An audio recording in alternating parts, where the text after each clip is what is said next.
Hello everyone and welcome to our Meet the Expert event. Today's topic, server-side request forgery. But first, what is the purpose of that session?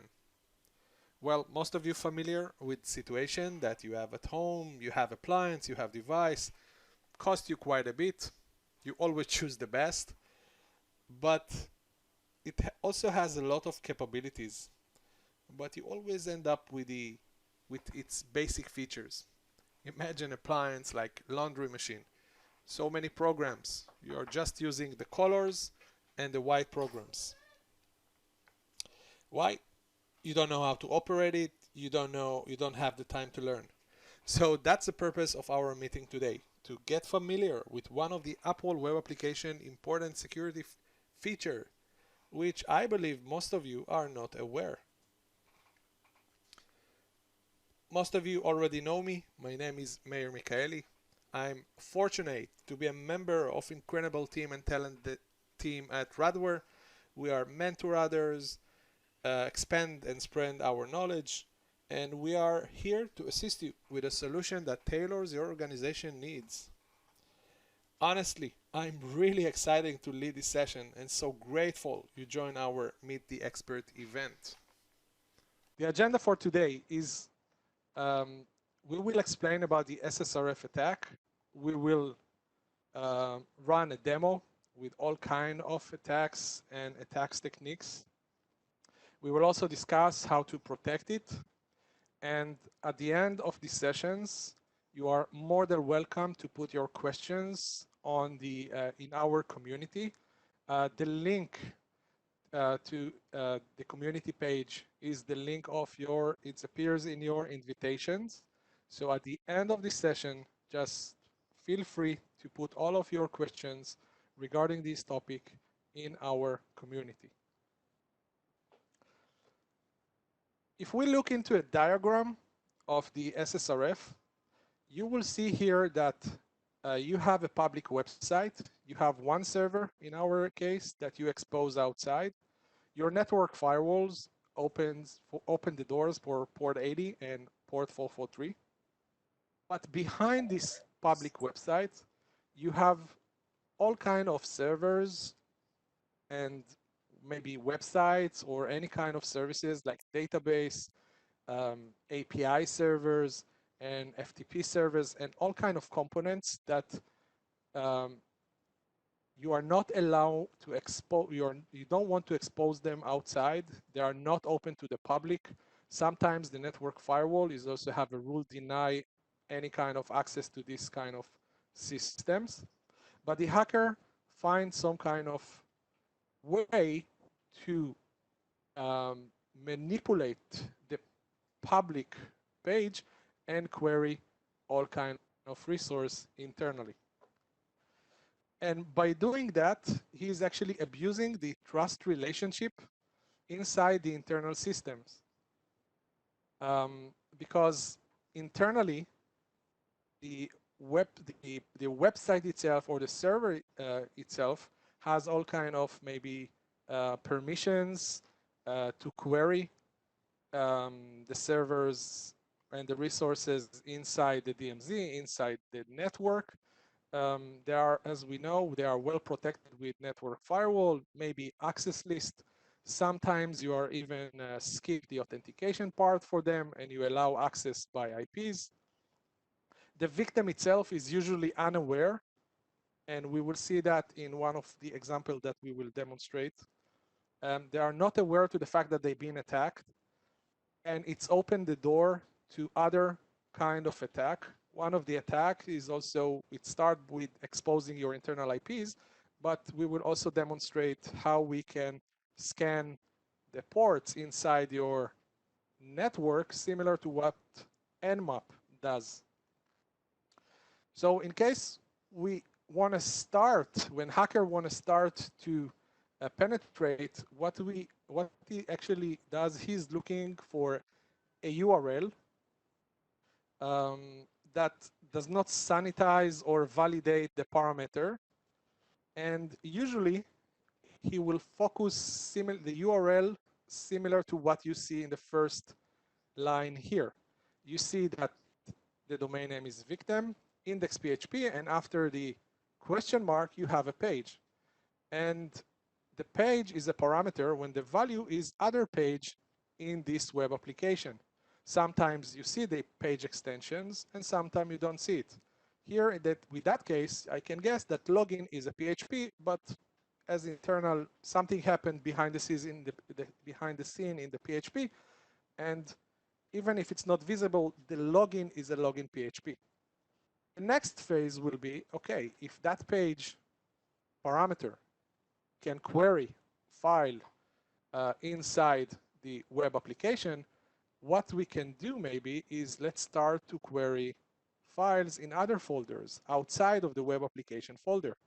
And here the attempt will be to expose all kind of sensitive files. Maybe etc passwd is one of them.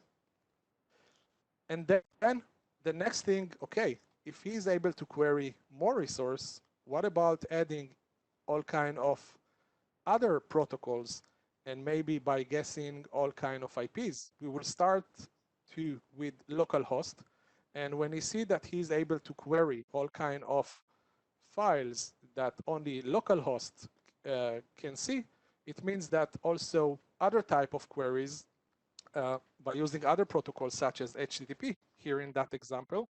And then I will use here all kind of predictable resources like server status is a page, robots.txt is a page, but this time I will start to try to get out of this website by searching all kind of internal IPs behind the NAT, like 192.168, all the 10 addresses, and even more.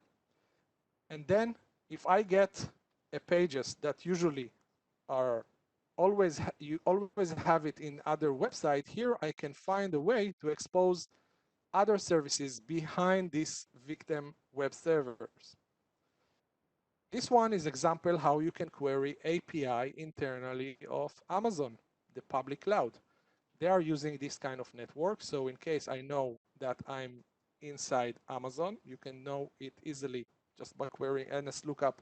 The victim.com will give you an address of Amazon, and then you can try to guess that you are in Amazon environment and you want maybe to query the metadata of API. This is the node subnet.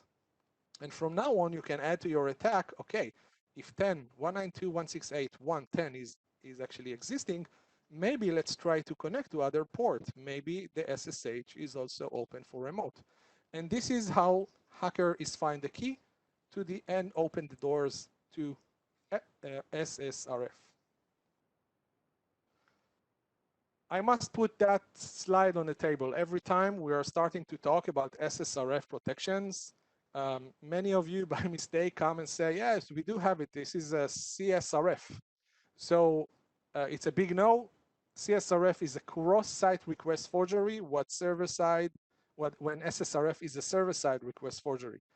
The CSRF is actually works on a client side. The hacker try to manipulate the client and utilize his session against the website. While SSRF, the target is the website, not the client. And that's the main difference between them. If we look into the one of the last news, the most famous one is the Capital One case. And this is the story behind this attack. At the beginning, it was as suspicious as SSRF, but finally they found that that was the attack. And I want you to take a look between the time that the attack happened to the time that behind that is in the 22nd March. Hacker during a 2 days scan their networks. Now July 19, security research found the attack with full explanation and all the personal information of Capital One customer inside GitHub and report to Capital One. 10 days after, they announced everyone that they had for personal information leakage. Let's go to the technical part of the attack. The hacker used the Tor's IP, the onion networks, like between every hits, he switched IP to maybe to a different subnet. So he did it in 2 days, and he switched between the IPs every few requests. He found out some kind of vulnerable application, an open source applications with ability, with permission to access to the cloud. That cloud was AWS, the Amazon Cloud API access key. He got the key, and based on that metadata, he actually steal all the personal information.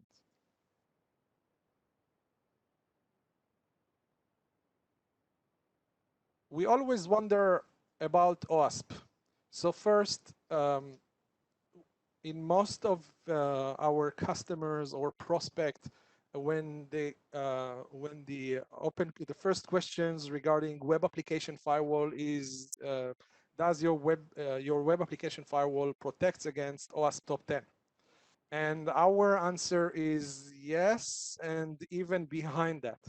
SSRF is not something which is part of OWASP top 10, for example. There is hint about that in the previous OWASP, the OWASP 2013. The hint there was unvalidated redirect. Unvalidated redirect is more for LFI, local file inclusion, RFI, remote file inclusion, and that was the beginning of this kind of SSRF attack. So what I try to say is, when you have a web application firewall, it must be beyond the OWASP top 10. It must cover many attacks, even not the attack that OWASP actually put on the top 10 list. And that is something which is very important to say here. Okay, we are starting with our demo. I'm going to present all kinds of attacks and techniques. I will use here the bWAPP known vulnerable web applications. You can use, if you want to do it at home, you can use any kind of vulnerable applications. You have many. I'm going to use part of the attack. I will use a BurpSuite. The latest version brings more capabilities. And the attack techniques, I will use the RFI and XXE. RFI, LFI, which is local file inclusion, and XXE, XML, external entity, are good friends. And let's start with the demo.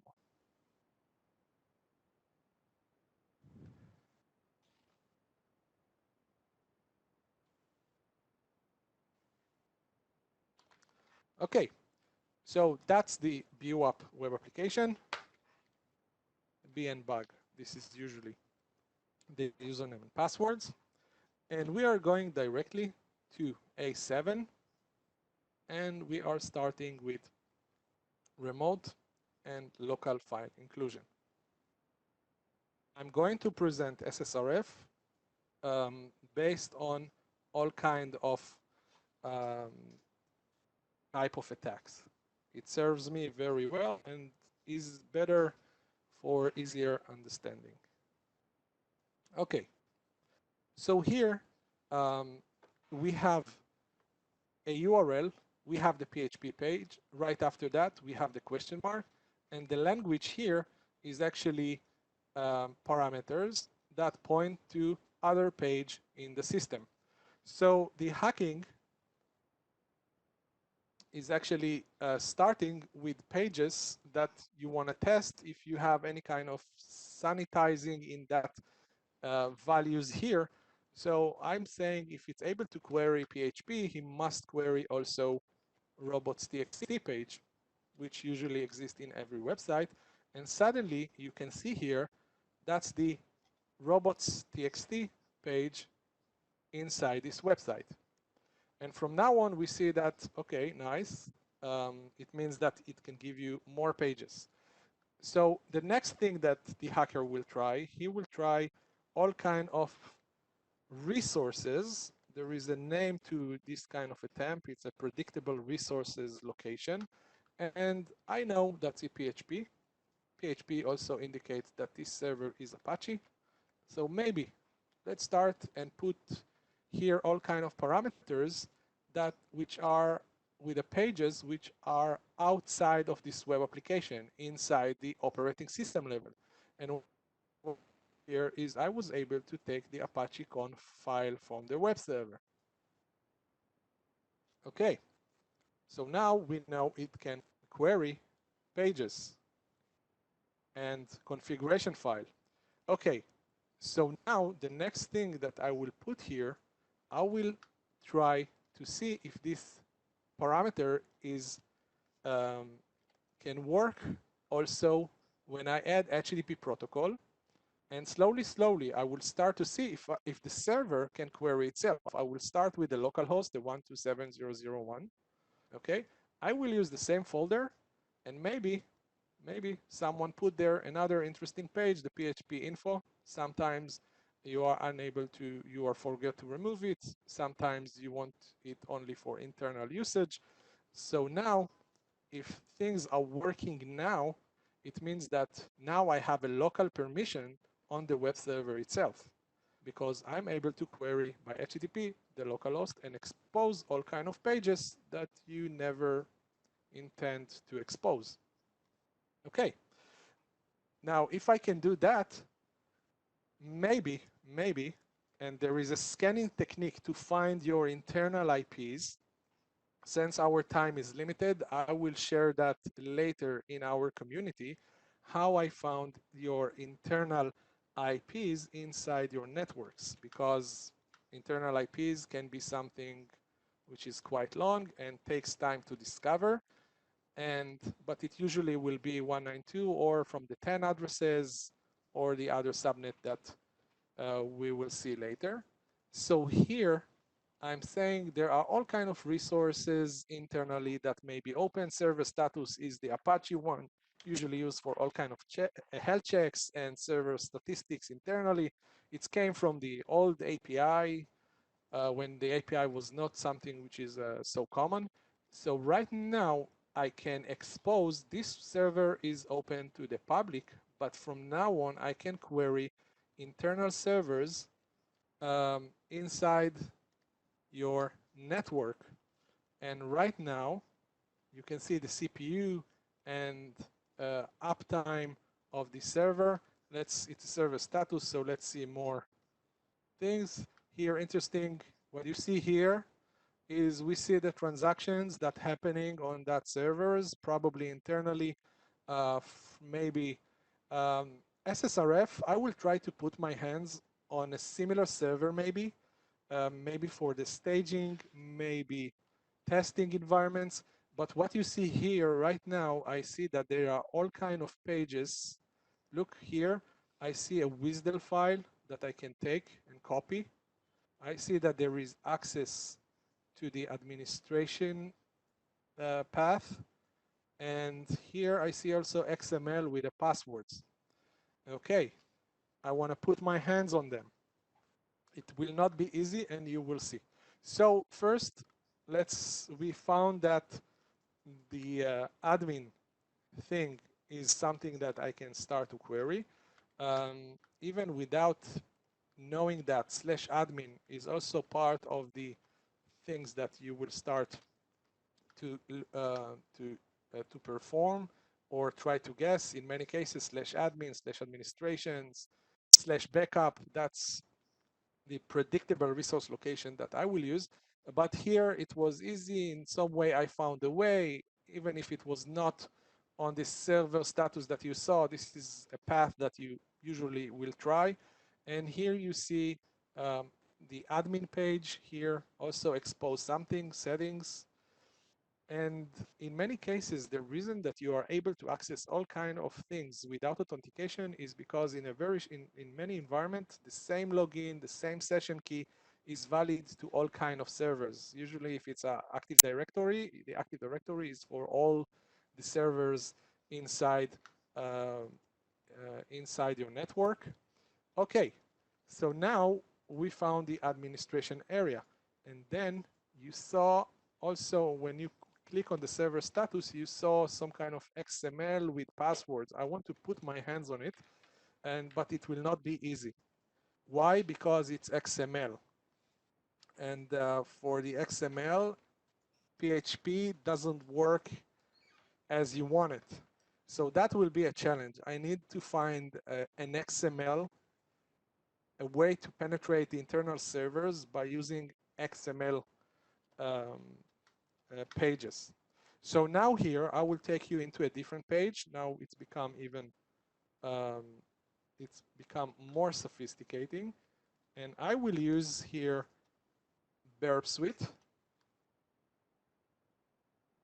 And in the last version of BurpSuite, if you are familiar with this, you have the integrated browser. It's nice. It saves you all the SSL things. It saves you the proxy settings inside.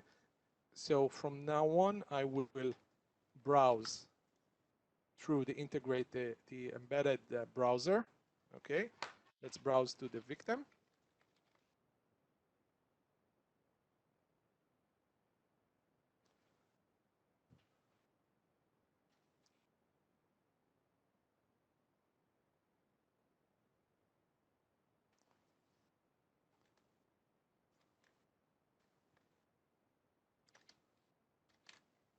Okay, we are going to A7, but here I will use SSRF from a different technique, from XXE.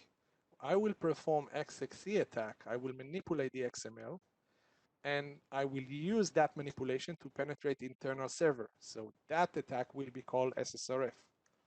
So here I can click any bug, and here there is a post action that you don't see. So I will check here intercept is on, and I will perform the action, the transaction again, and it was intercepted. The next thing that I'm going to do here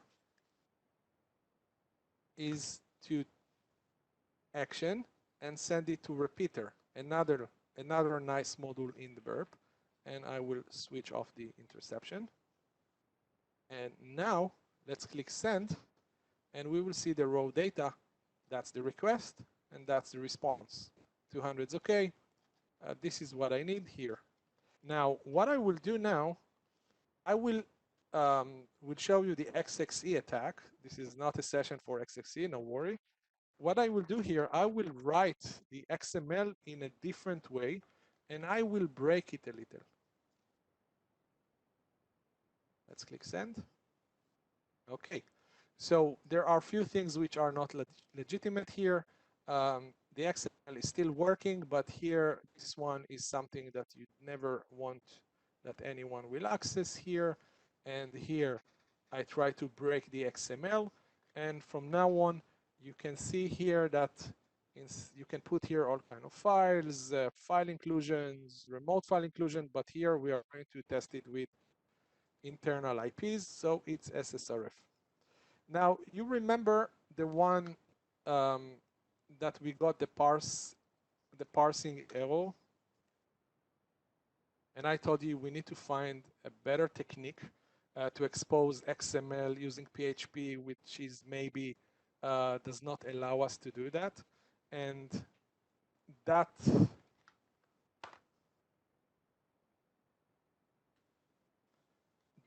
was the file that I want to put my hands. But let's make it even more smarter. I'm afraid that there are passwords here. This is XML that I'm assuming that contains passwords. Now, I'm also afraid that this website maybe, just maybe, protecting itself by some kind of data leakage preventions.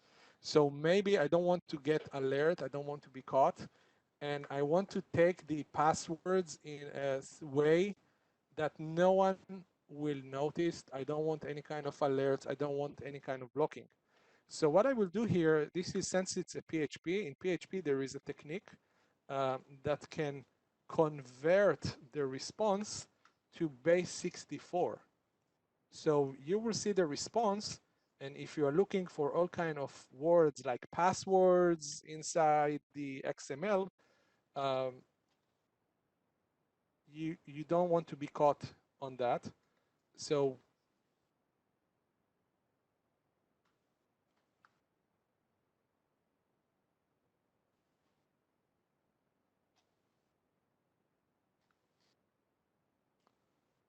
wait,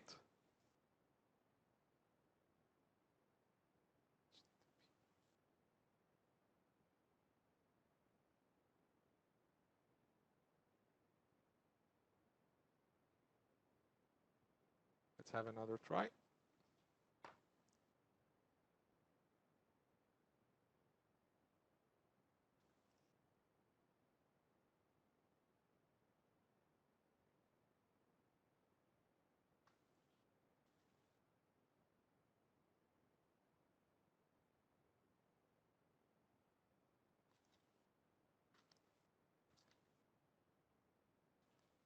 Hold on, one more shoot.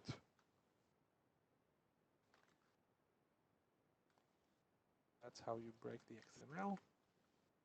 You send it.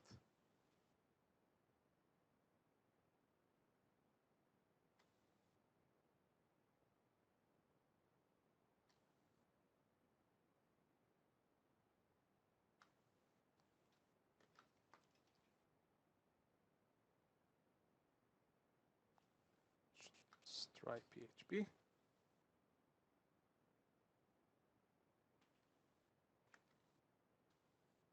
Okay, some typo.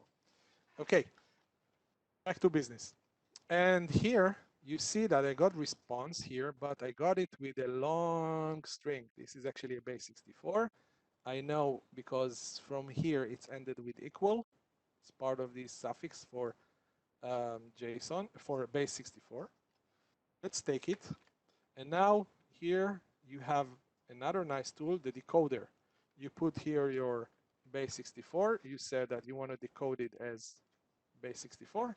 And look, I got the password here in a way that I hope no data leakage prevention system or any kind of protection for reply will find all kind of responses that contains all kind of passwords. So I was able to mask my attack. I took the file in the response. It looks like a base64. Most of the DLP solution are not decoding it. It looks as a long string. And by this kind of technique, I was able to penetrate and take the passwords file or any kind of sensitive file. Let's do the same thing. This kind, if you remember, there is another page that I want. This is a page that you never want to put in your enemy's hands. This is the WSDL file. This is the schema file of your API, which is in that case based on web services SOAP. Let's take the base64 here. Let's go to the decoder. And you see here that I put my hands on the API schema, the WSDL file. This is something that you never want to expose outside. And I also find a way to do it in a way that you need to decode it in order to see the value inside.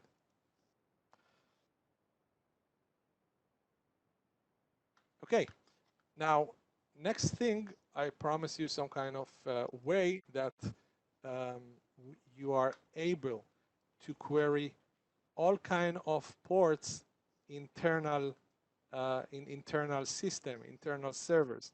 And since the demo here will be quite long, we have already demo. I will show it in the screen, and it's explain how you are using the BurpSuite and SSRF to scan your ports. I found that there is a one server that I'm able to get access, internal server. Let's do the same thing. You browse and bug. This is the password of bWAPP. You go to A7, remote file inclusion. You click go, you intercept. Okay, you action new tool, intruder. You are taking it to intruder, and that's the target, the victim.com. You go to the payload itself, and you say that language here is HTTP. In our case, 10, 210, 124, 251, and port number will be our variables. And here I will use all the known ports, FTP, Telnets, SQL, SMTP. I will reduce the timeout to make it faster. If something does not responsive, I don't want to wait for long. And here there are two indications. I want to, when you see in the response connection refuse, I want you to let me know that. It will save me some kind of analytic after I'm starting my attack. And let's start it.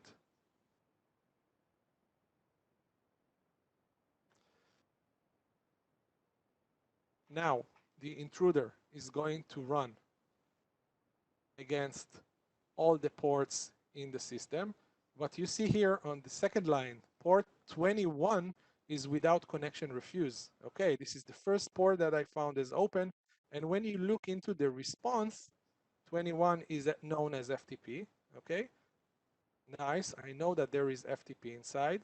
Now you can also see that the server of the FTP is actually FileZilla server. Okay, now we know that port 21 is open. We see here that 25, there is SMTP. It's a nice server, that's nice to break here. We have also SQL, the 1433. RDP is open, DNS. I believe this is also a Windows server. And there is RDP here. And right now, since I know there is FTP, why not to show you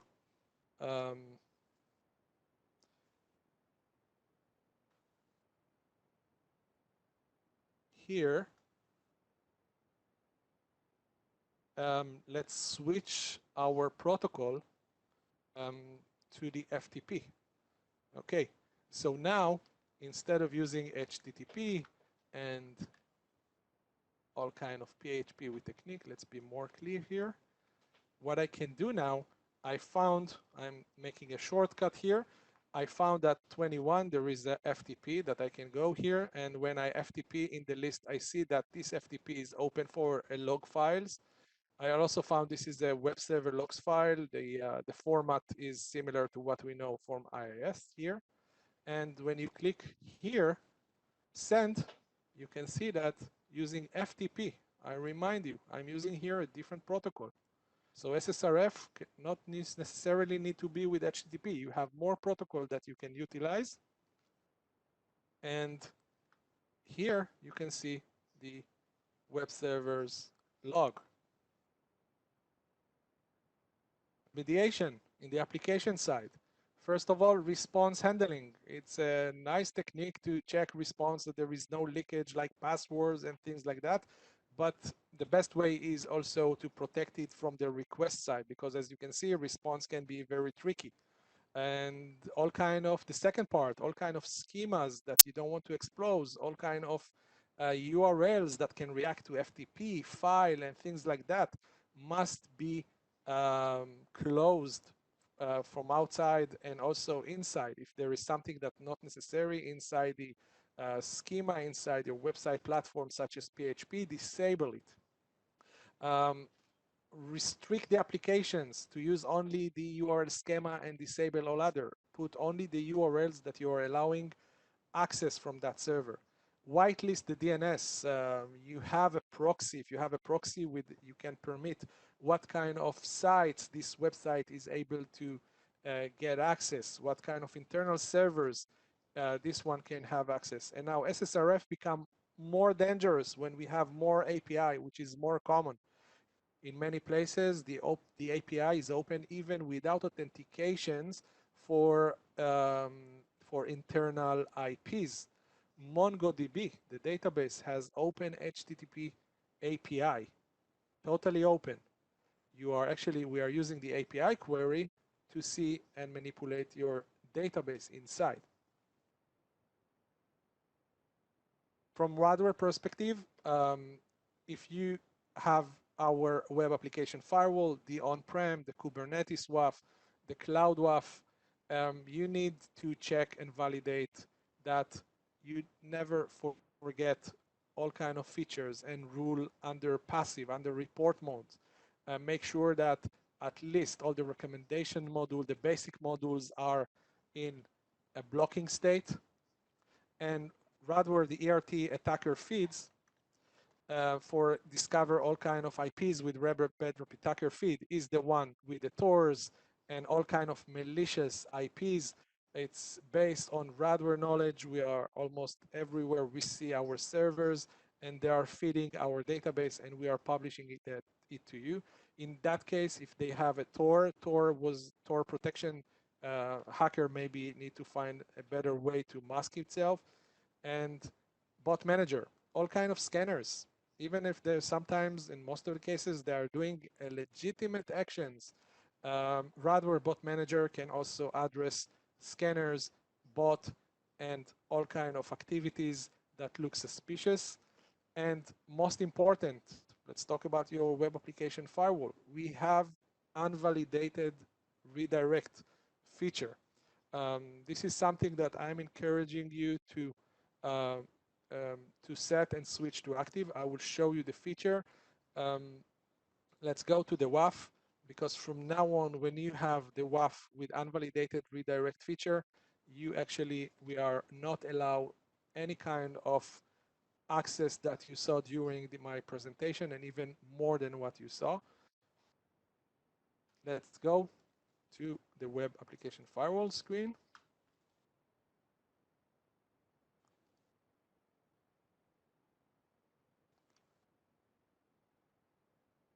You go security policy. The protection is based on a host. You can do it for any host. You can perform it for a specific host. The redirect validation, the SSRF protection, is inside the redirect validation tab.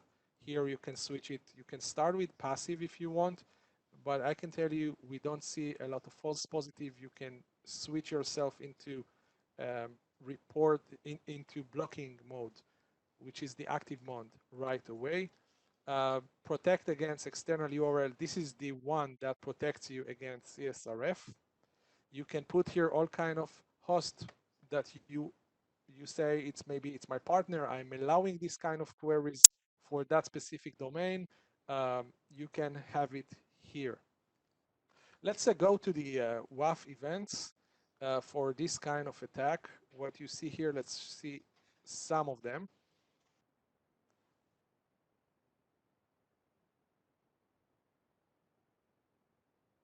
So here, this is all kind of, it's not necessarily need to be RFI. We have even more than that. In that case, we see a pattern that we know as a very sensitive, the Apache conf, for example, here. And here you see my attempt with the HTTP localhost is also part of our SSRF protection, RFI protection. And again, localhost with the server status will be blocked here. When I try to manipulate here and access all kind of internal servers with the password, with the heroes, it was inside that parameter. It was also blocked. Let's find one with XML. Even if it was a body with XML SOP, we saw the value here, which looks not legitimate.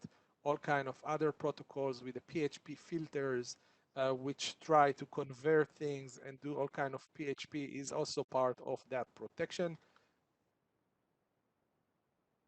And necessarily, even if you are using other protocols such as FTP and similar, it will be blocked by unvalidated redirect feature. What I'm going to ask you now after this session is to put all of your questions regarding SSRF inside our community. This is the same page that you have in the invitation. And we will love to hear your questions and addressing them as well. In a very short time, this recorded session will be also part of the community with some kind of add-ons, another movie when I presented how I found the internals IP. This is also the time to remind you that Radware's community is the place to connect with our experts and join all kind of conversations regarding Radware technologies. Thank you, all of you, for coming and joining. Really appreciate that. Stay safe and healthy. Thank you.